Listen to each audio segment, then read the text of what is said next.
প্রবাহে আপনাদের সবাইকে স্বাগত জানাচ্ছি আমি শারমিন রমা। শুরুতেই দেখে নেব আজ কি থাকছে। লাইভ পাতা যেখানে শিরোনাম করা হয়েছে যে ক্ষমতায় এলে শরিয়ায় প্রাধান্য থাকবে, নির্বাচনী ইশতেহারে এটা বলেছে ইসলামী আন্দোলন। আমরা একটু সরাসরি এই খবরটা থেকেই শুরু করতে চাই।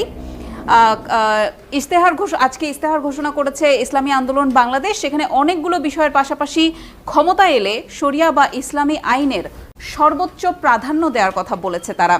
এবং এছাড়াও দলের ইশতেহারে আরও কিছু বিষয় উল্লেখ হয়েছে এবং কিছুক্ষণের মধ্যেই হয়তো বাংলাদেশ জামাতে ইসলামীর ইশতেহারও আমাদের হাতে চলে আসবে। তবে তার আগে ইসলামী আন্দোলন বাংলাদেশ তাদের ইশতেহারে কি বলেছে এই বিষয়ে একটু আমরা কথা বলতে চাই। আমার সাথে আছেন বিবিসির সংবাদদাতা তারেকুজ্জামান শিমুল। স্বাগতম আপনাকে। ইসলামী আন্দোলন বাংলাদেশ তাদের ইশতেহার ঘোষণা করেছে, এর বাইরে আর কোন কোন দল ইশতেহার ঘোষণা করেছে? আজকে ইসলামী আন্দোলন বাংলাদেশ বিকেলবেলা তাদের ইশতেহার ঘোষণা করেছে এবং সেই 30 দফা ইশতেহারে তারা বেশ কিছু বিষয়ে গুরুত্ব দিয়েছে। বিশেষ করে তারা শরিয়া আইনের কথা বলেছে যে তারা বাস্তবায়ন করবে, এর বাইরে আর কি কি বিষয় আছে? শরিয়া আইনের বাইরে তারা বেশ কিছু প্রতিশ্রুতি দিয়েছে। বিশেষ করে বাংলাদেশে যেহেতু বেকারত্বের একটা বড় সমস্যা আছে, সেই বেকারত্বের সমস্যার সমাধানে তারা কি ধরনের ব্যবস্থা নিতে পারে সেটির বিষয়ে একটি আলোকপাত করা হয়েছে। তারা বলেছে বিজ্ঞান ভিত্তিক শিক্ষা ব্যবস্থা কার্যকরের কথা। এর বাইরে কৃষি কার্ড, স্বাস্থ্য কার্ড এই ধরনের প্রতিশ্রুতি দেওয়া হয়েছে এবং বিশেষ করে একটা ব্যাপার তারা বেশ উল্লেখ করেছে খুব গুরুত্ব দিয়ে, সেটি হচ্ছে নারীদের বিষয়টি। তারা নারীদের বলেছে যে তারা যদি ক্ষমতায় আসতে পারে সেক্ষেত্রে নারীদের বাংলাদেশের শুধু তাদের ভাষায় শুধু অধিকারই না, নারীরা যেন অনেক ক্ষেত্রে অগ্রাধিকার পান সেটিও তারা বিশেষ গুরুত্ব দিয়ে দেখবেন বলে জানিয়েছেন। তো ইসলামী আন্দোলন বাংলাদেশের আজকের যে ইশতেহার ঘোষণা করলো এর বেশ আগেই এনসিপি তাদের নির্বাচনী ইশতেহার ঘোষণা করেছিল এবং সেটি তারা ঘোষণা করেছিল 36টি দফায়। এবং সেই 36 দফার মধ্যেও আমরা দেখেছিলাম যে ইসলামী আন্দোলন যে বিষয়গুলো আজকে তাদের ইশতেহারে গুরুত্ব দিয়েছে, বিশেষ করে সন্ত্রাস এবং মাদকমুক্ত বাংলাদেশ গড়া, নিরাপদ বাংলাদেশ গড়া এই ধরনের প্রতিশ্রুতি এনসিপির ওই ইশতেহারের মধ্যেও ছিল। এর বাইরে তারা বিশেষ করে গুরুত্ব দিয়েছিল, যেহেতু জুলাই আন্দোলনে এনসিপির অনেকগুলো নেতা তারা নেতৃত্ব স্থানে ছিলেন, সে কারণে তারা বলেছেন যে এই অন্তর্বর্তীকালীন সরকারের সময় এই সরকার পুরোপুরিভাবে জুলাইয়ের যে আকাঙ্ক্ষা তাদের ভাষায় সেটি পুরোপুরিভাবে পূরণ করতে পারেনি। এবং যেহেতু তারা এটি পারেনি সে কারণে তারা বলেছিল যে দীর্ঘমেয়াদে যেন বাংলাদেশে এনসিপি তাদের রাজনৈতিক কর্মকাণ্ডের মাধ্যমে এটি বাস্তবায়ন করতে পারে, সে কারণে তারা 36 দফায় সেটি ভাগ করেছিল এবং তার মধ্যে বিচার সংস্কারের বিষয়ে নানা ধরনের প্রতিশ্রুতি দেওয়া ছিল। একই সঙ্গে তারা 1 কোটি জনসংখ্যার কর্মসংস্থানের ব্যবস্থা করবে বলে তারা উল্লেখ করেছিল এবং সেই সঙ্গে শিক্ষা খাত এবং অন্যান্য বিভিন্ন খাতে তারা নানা ধরনের পরিবর্তনের অঙ্গীকার করেছিল। তো এখন পর্যন্ত আমরা দেখছি যে দুটি দল আনুষ্ঠানিকভাবে তাদের নির্বাচনী ইশতেহার ঘোষণা করেছে এবং আজকে কিছুক্ষণ আগে জামাতে ইসলামী তাদের নির্বাচনী ইশতেহার ঘোষণা শুরু করেছে। আমাদের কাছে সেই ইশতেহারের একটি অংশ এসেছে, সেখানে আমরা যতটুকু জানতে পারছি যে জামাতের এবার ইশতেহারে 26টি বিষয়ে তারা অগ্রাধিকার দিচ্ছে এবং এই 26টি বিষয়ের মধ্যে জুলাই গণঅভ্যুত্থানের যে আকাঙ্ক্ষার কথা অন্যান্য দলগুলো বলছে সেটিও বেশ গুরুত্ব পেয়েছে। এবং সূচনা বক্তব্যে জামাতের আমির ডক্টর শফিকুর রহমান তিনি বলেছেন যে আমরা রাজনীতিতে বলি ব্যক্তির চেয়ে দল বড় এবং দলের চেয়ে দেশ বড়, কিন্তু 54 বছরের সে স্লোগান বাস্তবায়িত হয়নি বলে তার কাছে মনে হয়েছে। এবং সেই জায়গা থেকে তারা বলেছে যে এই ব্যক্তির চেয়ে আসলে দেশ যখন বড় যেন হয় সেটি বাস্তবায়নের জন্যই তারা একটি ইশতেহার ঘোষণা করছে এবং তারা বলছে যে ইশতেহারটি মূলত নিরাপদ ও মানবিক বাংলাদেশের ইশতেহার হিসেবে তারা উল্লেখ করেছে। সেখানে তারা 10টি মূল বিষয়কে কেন্দ্র করে ইশতেহার তৈরির কথা জানিয়েছে এবং একই সঙ্গে তারা জামাতের আমির এই মন্তব্য করেছেন যে 47 না হলে 71 হতো না, আবার 71 না হলে 2400 পেতাম না। একটি অপরটির সাথে সম্পর্কিত 71 এবং 24 কথা উনি বলছেন এবং বলছেন যে ইশতেহার কেবল দলীয় কর্মসূচি নয় বরং জাতির প্রতি দলের পরিকল্পনা এবং একটি জীবন্ত দলিল। তো তারা বলছেন যে গত আওয়ামী লীগের 1.5 দশকের শাসন আমলে যারা নিপীড়নের শিকার হয়েছেন তাদের হাত থেকে যারা নিপীড়নের রক্ষা পায়নি, 5ই আগস্টের পর তারা সেই স্মৃতি অনেকেই ভুলে গেছে বলে তিনি মন্তব্য করেছেন এবং তিনি বলেছেন যে সেই স্মৃতি যেন ভুলে না যান, যেন এই বিচার সংস্কার প্রক্রিয়াগুলো যেন ঠিকঠাক মতো চলে সেটি তারা কন্টিনিউ করবেন এবং তারা বলেছেন যে নির্বাচনী ইশতেহারের মাধ্যমে তারা নিরাপদ এবং একটি মানবিক বাংলাদেশ গড়ে তুলবেন। তো এটি আমরা এখন পর্যন্ত জানতে পারছি যে তাহলে 3টি দলের ঘোষণা হয়ে গেল। এর বাইরে বিএনপি কবে বিএনপি ইশতেহার জানিয়েছে যে ঘোষণা তারা আগামী শুক্রবার দুপুরের পর তারা তাদের নির্বাচন ইশতেহার আনুষ্ঠানিকভাবে ঘোষণা করবেন বলে প্রাথমিকভাবে আমাদেরকে জানানো হয়েছে, কিন্তু সেটি ঘোষণা না হওয়া পর্যন্ত ঠিক বলা যাচ্ছে না আসলে তাদের ইশতেহারে কি ইশতেহারে কি থাকবে। নির্দিষ্টভাবে তারা আসলে কি কি বিষয় উল্লেখ করছে। কিন্তু এটি অনুমান করে নেওয়া যায় যে বিএনপি এর আগে 31 দফার বিভিন্ন ঘোষণা তারা দিয়েছিল গত 24-এর ইলেকশন নির্বাচনের আগে, কিংবা তারও আগ থেকে তারা এটি নিয়ে নানান ধরনের কথাবার্তা বলছেন। তো সেই জায়গা থেকে অনেকের ধারণা করছেন যে ওই 31 দফা কোনো না কোনোভাবে এখানে ইনক্লুড থাকবে এবং একই সঙ্গে হয়তো কিছু বিষয় নতুন করে যোগ হতে পারে। ধন্যবাদ শিমুল আপনাকে। দর্শক, আমরা আবারও একটু লাইভ পাতায় ফিরে যেতে চাই।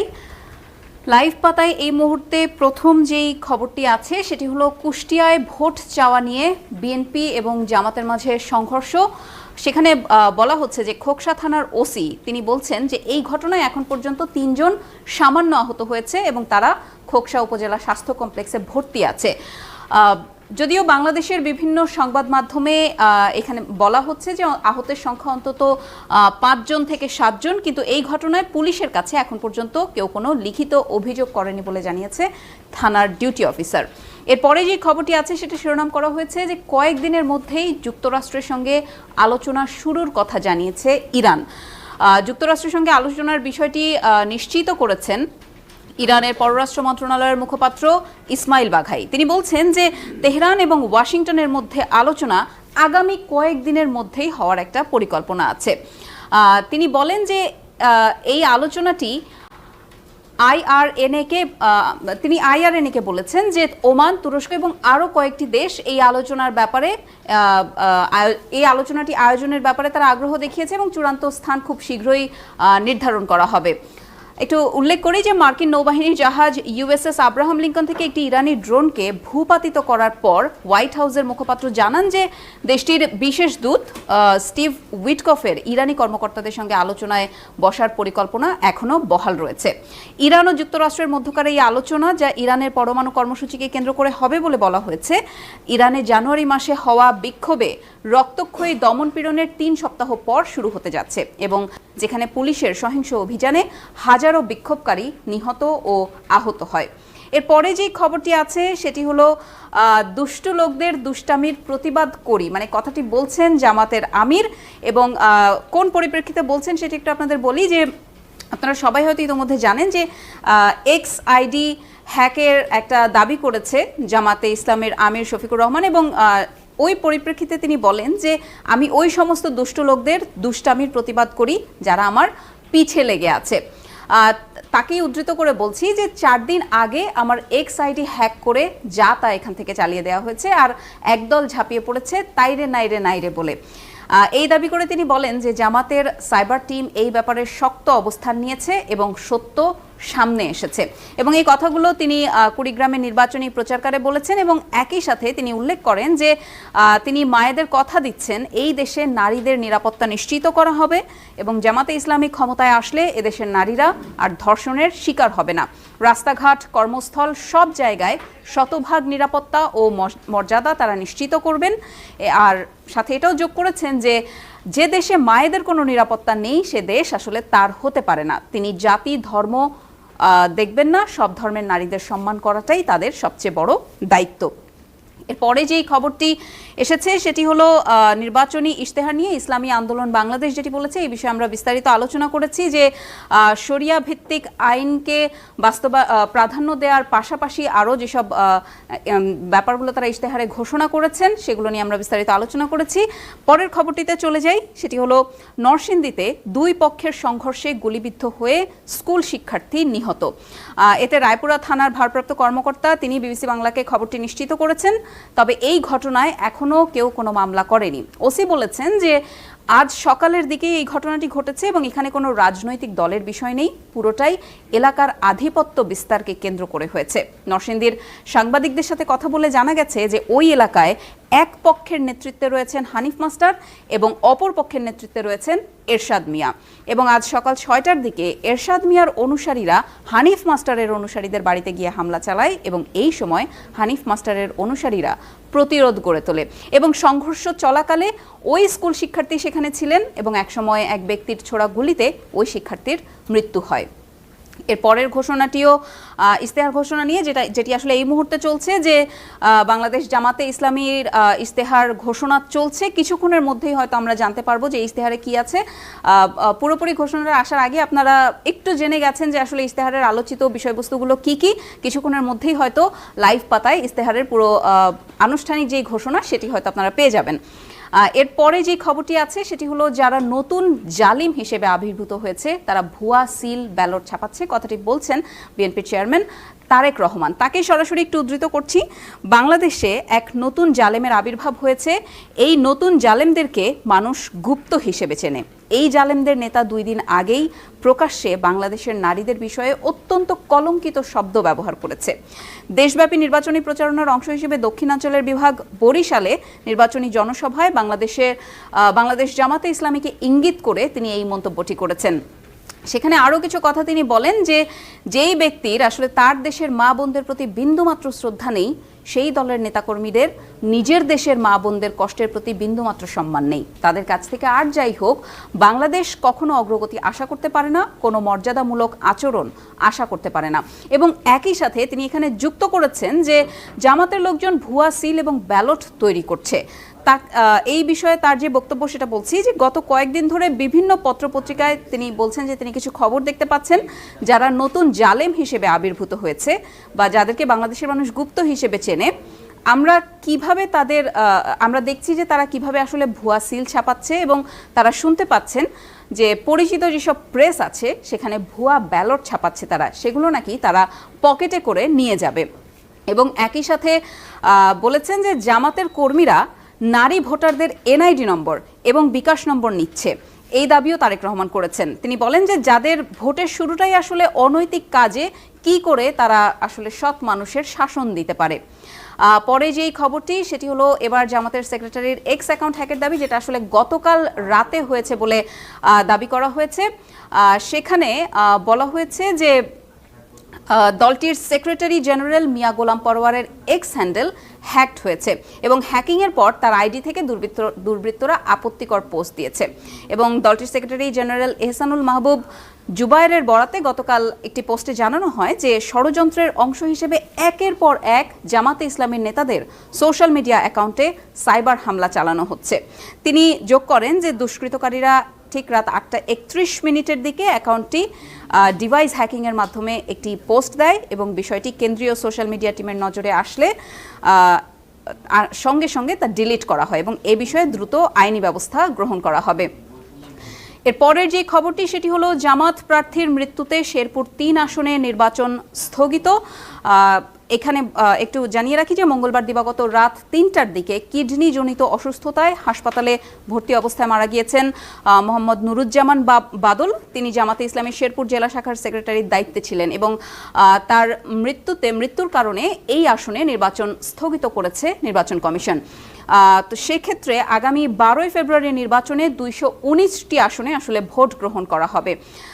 এই ছিল বিবিসি বাংলার লাইভ পাতার একদম শুরুতে যুক্ত হয়েছে আসলে কিভাবে যুক্ত হয়েছে জামাত, তাদের ইশতেহারে কি বলেছে সেই বিষয়টি।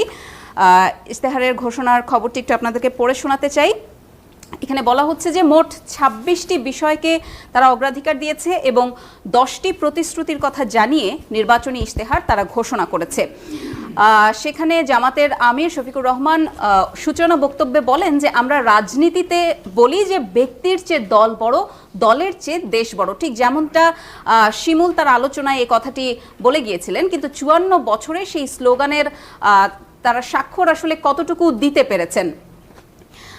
এই বৈষম্য 54 বছর আগেও ছিল। 47 থেকে জাতির স্বাধীনতা সূচনা, এরপর বঞ্চনার শিকার হয়ে 71, তারপর দফায় দফায় গণ অভ্যুত্থান, শেষ পর্যন্ত এসে ঠেকেছে 24-এ। আর 24-এ খুব সামান্য দাবি ছিল। জামাতের ইশতেহারে আসলে আনুষ্ঠানিকভাবে কি কি বিষয় যুক্ত হয়েছে সেই বিষয়ে কথা বলার জন্য আমি বিবিসি সংবাদদাতা তারিকুজ্জামান শিমুলকে আরেকবার যুক্ত করতে চাই।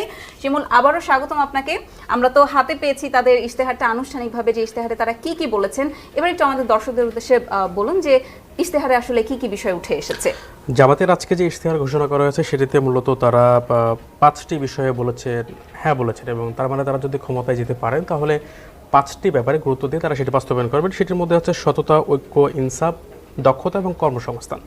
যেহেতু বাংলাদেশে আমি আগে বলেছিলাম যেহেতু বেকারত্বের সমস্যা নিয়ে বরাবরই ব্যাপক একটা আলোচনা হয়, সেই জায়গা থেকে তারা এই দক্ষতা এবং কর্মসংস্থানের প্রতি এক গুরুত্ব দিয়েছে এবং সেই সঙ্গে তারা বলেছে যে জুলাই গণঅভ্যুত্থানের সময় যে ব্যাপারটা বারবার সামনে এসেছে যে বাংলাদেশের দুর্নীতিমুক্ত বাংলাদেশ গড়ে তোলার মাধ্যমে ঐক্য এবং ইনসাফের একটি বাংলাদেশ গড়ে তোলা, সেই ব্যাপারে তারা এক ধরনের গুরুত্ব দিয়েছে বলেছে। এবং তারা একই সঙ্গে বলেছে যে তারা যদি ক্ষমতায় যেতে পারে তাহলে দুর্নীতি, ফ্যাসিবাদ, আধিপত্যবাদ, চাঁদাবাজি এগুলো আর একদমই থাকবে না এবং বেকারত্বের যে সমস্যা সেটিও তারা কমিয়ে আনার জন্য সর্বোচ্চ চেষ্টা করবে। জামাতের আজকের এই যে ইশতেহার, সেখানে আমরা মূলত 3টি মূল নীতি দেখতে পাচ্ছি। একটি হচ্ছে জাতীয় স্বার্থে বাংলাদেশের বিষয়ে তারা আপোষহীন থাকবেন, এটি বলেছে। একই সঙ্গে বলা হচ্ছে 5 বছরে 26টি বিষয়ে তারা অগ্রাধিকার দিবেন, যেগুলোর মধ্যে আছে যেটি ইতিমধ্যে বললাম যে আপোষহীন বাংলাদেশ, এবং এই স্লোগানের আলোকে বাংলাদেশের স্বাধীনতা, সার্বভৌমত্ব এবং জাতীয় স্বার্থে সবসময় আপোষহীন থাকার একটা ঘোষণা তারা দিয়েছে। তারা একই সঙ্গে উল্লেখ করেছে বৈষম্যহীন, ন্যায় এবং ইনসাফ ভিত্তিক একটি মানবিক সংগঠন, মানবিক বাংলাদেশ গড়ে তোলার। এবং তারা বলেছে আগে যেটা উল্লেখ করলাম যে যুবকদের ক্ষমতায়ন এবং রাষ্ট্র পরিচালনার ক্ষেত্রে প্রাধান্য পাবে সেই বিষয়টি। শফিকুর রহমান বলেছেন যে বিশাল দায়িত্বের ভার কাঁধে নিয়ে তিনি দাঁড়িয়েছেন এবং দায়িত্বভার মানুষের উপর থেকে, মানুষের পক্ষ থেকে যারা স্বাধীনতার 54 বছর ধরে তিলে তিলে স্বপ্নের জাল বুনেছেন, সেই সাম্য এবং ন্যায়ের বাংলাদেশ গড়ে তোলার জন্য জামাতে ইসলামী কাজ করবে। কৃষিক্ষেত্রে তারা সরকারের পক্ষ থেকে বলেছে যতটুকু যৌক্তিকভাবে সহযোগিতা করার সেটি তারা করবেন এবং একই সঙ্গে তারা বলেছেন যে ছাত্রছাত্রী মা যতটুকু পারেন শিক্ষা দিয়েছেন, শিক্ষা প্রতিষ্ঠানের খুঁজে পাবে আসল শিক্ষা, সেই ব্যবস্থা তারা করবেন। এবং একই সঙ্গে তারা এটিও উল্লেখ করেছেন যে আগে যেই ব্যাপারটা নিয়ে আলোচনা হচ্ছিল যে জামাতের নারীদের কর্মঘণ্টার বিষয়টি, সেটি তারা এখানে অন্তর্ভুক্ত রেখেছেন। আগের মতো তারা বলছেন যে নারীদেরকে 5 ঘন্টায় তারা যদি ক্ষমতা যেতে পারেন তাহলে কর্মঘণ্টা কমিয়ে 5 ঘন্টায় নামিয়ে আনা হবে এবং বাকি 3 ঘন্টার টাকা সরকারিভাবে নারীদেরকে দেওয়া হবে, সেটি একটি বিষয় তারা উল্লেখ করেছেন। আর একই সঙ্গে তারা বলেছেন যে লাখো মানুষের মুখে খাবার তুলে দেওয়ার জন্য এবং শিল্পক্ষেত্রে, কৃষিক্ষেত্রে আরও বেশি যেন বাংলাদেশ এগিয়ে যেতে পারে সেই ব্যাপারটি তারা তাদের বিবেচনায় রেখেছেন এবং সেটি তারা করবেন বলে তারা এক ধরনের প্রতিশ্রুতি দিয়েছেন। আর ব্যবসা এবং শিল্পের যারা মালিক রয়েছেন তাদের জন্য কয়েক ঘন্টার শ্রম, সেটা তারা বলেছেন যে নারীদের ব্যাপারে তারা ওই 5 ঘন্টা শ্রমে থাকবেন এবং পুরুষদের ব্যাপারে আগের মতো যেটি আছে সেটি অব্যাহত থাকবে। 5 ঘন্টা শ্রমের ব্যাপারে সকল নারীদের ক্ষেত্রেই তিনি এই কথাটি বলেছেন যে যারা মানে বিভিন্ন কাজের সাথে যুক্ত, কর্মক্ষেত্রে যারা আছেন সকল নারীদের ক্ষেত্রে এটি তারা বলেছেন যে 5 ঘন্টা তারা কাজ করবেন, বাকি 3 ঘন্টা টাকা সরকার দিয়ে দিবে, সেটি একটি ব্যাপার। আর 5 বছর বয়সী পর্যন্ত শিশুদের দায়িত্ব সরকার নিবে, এটি একটি ঘোষণা তারা দিয়েছেন। এবং একই সঙ্গে বলেছেন যে অবসর জীবনে যারা চলে যাচ্ছেন, যারা তাদের বয়স বেড়ে গেছে, তাদের দায়িত্ব সরকার নেবে, অবসরকালীন ভাতা দেওয়া হবে, তাদের চিকিৎসার ভার সরকার নেবে এবং মাঝের বয়সে কিছু রাষ্ট্র এবং কিছু সরকার এভাবে ভাগাভাগির মাধ্যমে এটি দেওয়া হবে। আর 64 জেলায় সব ধরনের মেডিকেল থাকবে এবং শিক্ষাক্ষেত্রে আমূল পরিবর্তনের একটা অঙ্গীকার তারা এই জামাত ইসলামের ইশতেহারে দেওয়া হয়েছে। একই সঙ্গে আমি আরেকটা বিষয় উল্লেখ করতে চাই যে যখন আমরা দেখছিলাম নির্বাচনকে কেন্দ্র করে ইসলামী দলগুলো মোটামুটি একটি ঐক্যবদ্ধ হওয়ার চেষ্টা করছিল এবং সেটি নেতৃত্ব দিচ্ছিল জামাত, তো সেখানে একটি ব্যাপার শুরু থেকে আলোচনা ছিল যেটি আমরা পরবর্তীতে আরও জেনেছি, যদিও সেটি অভিযোগ আকারেই জেনেছি, সেটা হচ্ছে ইসলামী আন্দোলন বাংলাদেশের পক্ষ থেকে তারা বলেছিল যে ইসলামী এই যে জোটটা তারা করতে যাচ্ছিল শুরুতে, সেটির একটি উদ্দেশ্য ছিল যে শরিয়াকে প্রাধান্য দেওয়া এবং শরিয়া আইনটা বাংলাদেশে কার্যকর করার ব্যাপারে পদক্ষেপ নেওয়া। এবং সেই জায়গা থেকে জামাত পরবর্তীতে সরে আসার কারণে ইসলামী আন্দোলনের পক্ষ থেকে জানানো হয় যে তারা সেখান থেকে সরে এসেছে।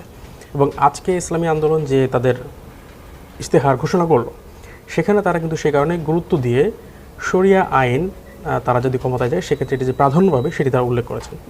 এবং একই সঙ্গে আমরা দেখছি যে জামাত কিন্তু তাদের নির্বাচনী ইশতেহারে শরিয়া আইনের বিষয়ে কিছু বলেনি, কাজে বোঝা যাচ্ছে যে ফারাকটা আসলে কোথায় এবং কেন ইসলামী আন্দোলন তৈরি হলো এবং ইসলামী আন্দোলন কেন সেখান থেকে বের হয়ে আসলো। তো এটি আমার কাছে এখন পর্যন্ত সর্বশেষ তথ্য ছিল ইশতেহারের বিষয়ে। ধন্যবাদ শিমুল আপনাকে। আমরা আবারও একটু বিবিসি বাংলার ওয়েবসাইটে ফেরত যেতে চাই।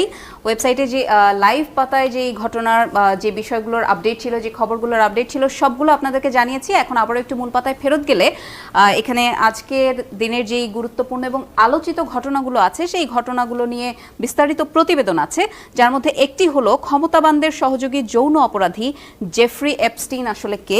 এই বিষয়টা নিয়ে গত কয়েক কয়েকদিন আসলে 30 জানুয়ারির পর থেকে এই বিষয়টা নিয়ে খুব বিস্তারিত আলোচনা হয়েছে গণমাধ্যমে, সামাজিক যোগাযোগ মাধ্যমে, যে জেফ্রি এপস্টিন এবং এপস্টিন ফাইলস, এই দুটো শব্দ খুবই ছড়িয়ে পড়েছিল সবখানে, যেখানে বলা হচ্ছে জেফ্রি এপস্টিন সম্পর্কে যেটা বলা হচ্ছে যে একজন অপ্রাপ্ত বয়স্ককে যৌনকর্মে বাধ্য করা সংক্রান্ত ঘটনায় যৌন অপরাধী হিসেবে তালিকাভুক্ত করা হয়েছিল জেফ্রি এপস্টিনকে, এবং তার বিরুদ্ধে যৌনতার জন্য অপ্রাপ্ত বয়স্ক মেয়েদের একটি বিশাল নেটওয়ার্ক চালানোর অভিযোগ আনা হয়েছিল, এবং তবে তিনি নিজেকে সবসময় নির্দোষ দাবি করে এসেছিলেন।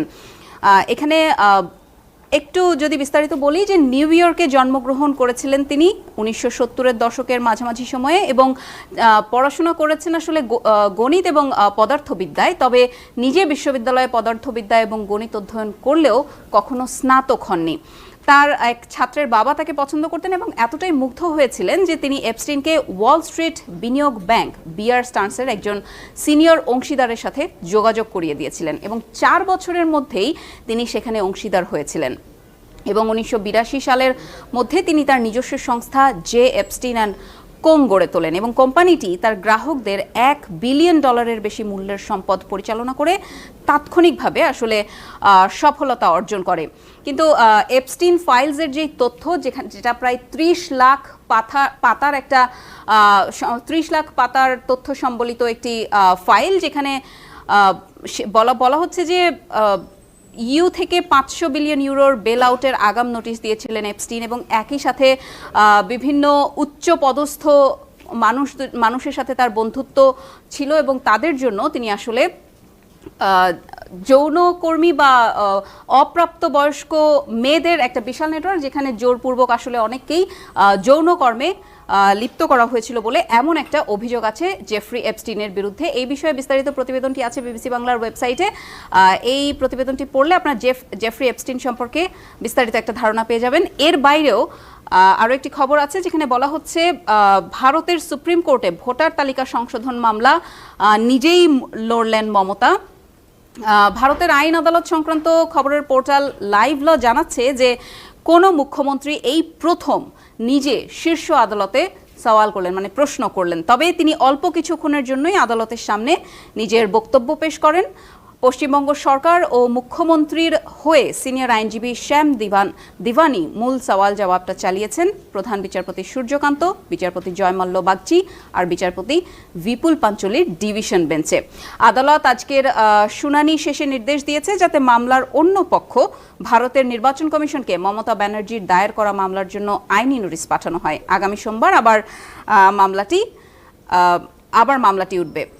বিবিসি বাংলার ওয়েবসাইটে আবারও একটু ফেরত যেতে চাই, এখানে আরও কিছু খবর আছে আজকের দিনের, যেখানে বলা হচ্ছে যে শেষ বেলায় বিদেশিদের সঙ্গে বড় বড় চুক্তি, সরকারের তড়িঘড়ি সিদ্ধান্ত নিয়ে প্রশ্ন যে নির্বাচনের আগেই কেন আসলে এই চুক্তিটা করা হচ্ছে, এবং ভোটের মাঠে নোয়াখালী বিভাগ চাই এই দাবিটাও তুঙ্গে, মানে নোয়াখালীর ভোটের পরিস্থিতি কেমন সেই বিষয়ে সার্বিক ধারণা পাবেন এই খবরটিতে, যে ভোটের মাঠেও নোয়াখালী বিভাগ চাই এই দাবি তুঙ্গে এই শিরোনামে যে খবরটি করা হয়েছে। এই ছিল আমাদের এখনকার আয়োজন। যে কোনো খবর সবার আগে আপডেট পেতে ফলো করুন বিবিসি। সামাজিক মাধ্যমে অনেকে অনেক সময় বলে থাকেন যে বৈষম্য বিরোধী আন্দোলন থেকে একটা অভ্যুত্থান, সেই অভ্যুত্থানের ধারাবাহিকতা আসা সরকার, তারা বৈষম্য দূর করতে কতটুকু ভূমিকা রেখেছে, কতটুকু পেরেছে, আপনি কিভাবে দেখেন? বৈষম্য বিরোধী প্রত্যাশা যদি বলা যায় যে বৈষম্য বিরোধী আন্দোলনের প্রত্যাশা অন্তর্বর্তী সরকার, এটা অন্তর্বর্তী সরকারের বলা যায় যে একেবারেই ব্যর্থ যদি আমরা ওই দিক থেকে দেখি। সংস্কারের কথা ছিল যে সংস্কার, অনেক রকম সংস্কার হবে, সেই সমস্ত সংস্কার থেকে আমরা গত 1.5 বছরে আমাদের অর্থনীতিতে বৈষম্য পরিমাপ করার জন্য অর্থনৈতিক বৈষম্য যেটা আছে সেই অর্থনৈতিক বৈষম্য বেড়েছে। আমাদের সাংস্কৃতিক ক্ষেত্রে ধরেন সংখ্যালঘু কিংবা জাতিগত ধর্মীয় সংখ্যালঘু যারা, তাদের ক্ষেত্রে অনেক রকম টেনশন কিংবা অনিশ্চয়তা কিংবা একটা আতঙ্ক, ভয়, এগুলো বেড়েছে। তারপর লিঙ্গীয় যে সমস্ত প্রশ্ন, নারী প্রশ্ন, নারীকে নিয়ে নানা রকম নারীর ভূমিকা তো খুবই শক্তিশালী ছিল গণঅভ্যুত্থানের সময়, কিন্তু গণঅভ্যুত্থানের পরে দেখা গেল যে নারীর উপরে আক্রমণটা একটা খুব সাধারণ ব্যাপারে পরিণত হয়েছে, এবং এই নারী প্রশ্নটা নিয়ে ঐক্যমত্য কমিশন কিংবা সরকারের মধ্যে অনেক রকম আলোচনা ছিল। রাজনৈতিক দলগুলোরও ছিল, দাবিও ছিল, নারী অধিকার কমিশনও একটা হয়েছিল। সেই কমিশন হচ্ছে সরকার যতগুলো কমিশন করেছে তার মধ্যে সবচাইতে উপেক্ষিত এবং অপমানিত কমিশন হচ্ছে নারী কমিশন। তো লিঙ্গীয় প্রশ্নটাও তাদের এমনি ফিজিক্যালি কিংবা অনলাইনে নানা রকম আক্রমণ এবং অপমান, এটাও আমরা দেখছি যে অনেক বেড়েছে। এবং যারা এই বৈষম্যবাদী রাজনীতি করে, এটা ঘটনাক্রমে এটা হচ্ছে আমাদের জন্য খুব দুঃখজনক যে বৈষম্যহীন বাংলাদেশ প্রতিষ্ঠার প্রত্যাশাটাই প্রকাশিত হয়েছিল আমার দেওয়ালের মধ্যে কিংবা স্লোগানে, মানুষের আশা আকাঙ্ক্ষায় এবং আমাদের বিভিন্ন ধরনের কথাবার্তা এবং স্লোগানের মধ্যে। কিন্তু বৈষম্যহীন এই বাংলাদেশ প্রতিষ্ঠা করার জন্য যে রাজনীতি, যে মতাদর্শ, যে রাজনৈতিক সামাজিক শক্তি সমাবেশ দরকার, সেটা খুব দুর্বল। দেখা গেল যে গণঅভ্যুত্থানের পরে সরকার আসছে এবং সমাজের মধ্যেও বৈষম্যবাদী রাজনীতি এবং মতাদর্শ, অধ্যাপক সেটারই দাপটটা বেড়ে গেল। অধ্যাপক আনু মোহাম্মদ, এই ফ্যাক্টরগুলো, উপাদানগুলো আগে থেকেও সমাজ হয়তো ছিল, এইভাবে প্রকাশিত হয়নি। অবশ্যই ছিল বলেই তো সরকারের ছিল বলেই ঘাড়ে দেওয়া ঠিক হবে কিনা? না, পুরো বিষয়টা তো সরকারের ঘাড়ে যাবে না, কিন্তু সরকারের দায়িত্বটা যেটা ছিল এই সমস্ত বিষয়গুলোতে একটা পরিবর্তনের সূচনা করা। এর মধ্যে সংখ্যালঘু, ধর্মীয় সংখ্যালঘু তো বটেই, সংখ্যাগরিষ্ঠ মুসলমানদের মধ্যেও যারা একটু দুর্বল কিংবা সংখ্যালঘু, যেমন ধরেন মাজারপন্থী আছে, বাউল আছে, কিংবা বিভিন্ন রকম দরবার আছে, বিভিন্ন রকম পীর আছে, বিভিন্ন তরিকা আছে। তো সেই এটা ধরেন নাস্তিক বা অন্য ধর্মের মানুষ তো অনেক পরের কথা। মুসলমান ধর্মে বিশ্বাসী, ইসলাম ধর্মে বিশ্বাসী এবং সারাক্ষণই আল্লাহ রসুলের কথাই বলছে কিংবা গান গাচ্ছে, তাদের উপর আক্রমণ হচ্ছে, কারণ তারা হচ্ছে আলাদা তরিকা। সরকারের ভূমিকা কি ছিল? সরকার বলবে যে আমি তো এটা কি করবো এখন আক্রমণ করলে? না, এটা সরকারের দায়িত্ব ছিল এটার বিরুদ্ধে একটা শক্তিশালী পদক্ষেপ নেওয়া। যারা আক্রমণ করছে তাদেরকে মেসেজ দেওয়া যে সরকার এটা সহ্য করবে না। সরকার অনেক পরে দুই একটা খুবই দুর্বলভাবে কিছু কথাবার্তা বলছে, কিন্তু কোনো ধরনের শক্তিশালী পদক্ষেপ আমরা দেখি নাই। অন্তর্বর্তীকালীন সরকার গত প্রায় 1.5 বছরে একটা অভ্যুত্থান পরবর্তী বাংলাদেশে যে ভূমিকা নিয়েছে এবং দেশকে যেই স্কেলে স্টেবল বা স্থিতিশীল রাখতে সক্ষম হয়েছে, এটা অনেকটা নজিরবিহীন। কেন নজিরবিহীন বলি আপনাকে? এই ধরনের বিপ্লবের কাছাকাছি অভ্যুত্থান, মানে এত বড় মাপের অভ্যুত্থান, এবং কোন পটভূমিতে আমরা জানি কী কারণে অভ্যুত্থান অনিবার্য হয়েছিল। এ ধরনের অভ্যুত্থানের পর যে কোনো রাষ্ট্র এবং সমাজে সাধারণত ইতিহাস ঘাটলে দেখা যাবে যে ধরনের অস্থিরতা এবং সামগ্রিক কাঠামো ধসে পড়ার পরিস্থিতি তৈরি হয়, সৌভাগ্যক্রমে বাংলাদেশে সেরকম কিছুই হয়নি। প্রফেসর আনু মোহাম্মদ যে বিষয়গুলোর কথা বলেছেন, এগুলো কেন ঘটছে আজ? এগুলো ঘটছে দীর্ঘমেয়াদে একটা রাষ্ট্রে বা সমাজে গণতান্ত্রিক রীতিনীতির চর্চা না থাকা, গণতান্ত্রিক প্রতিষ্ঠানগুলো গড়ে ওঠা দূরের কথা, যেটুকু ছিল সেগুলোকে ভেঙে গুড়িয়ে দেওয়া, এবং একটা টানা একচ্ছত্রবাদী শাসনের মধ্যে থাকার ফলে এই সমস্যাগুলো তৈরি হয়েছে। সবাইকে শুভকামনা জানিয়ে আমি শারমিন রমা আজ এখানেই বিদায় নিচ্ছি। ভালো থাকবেন।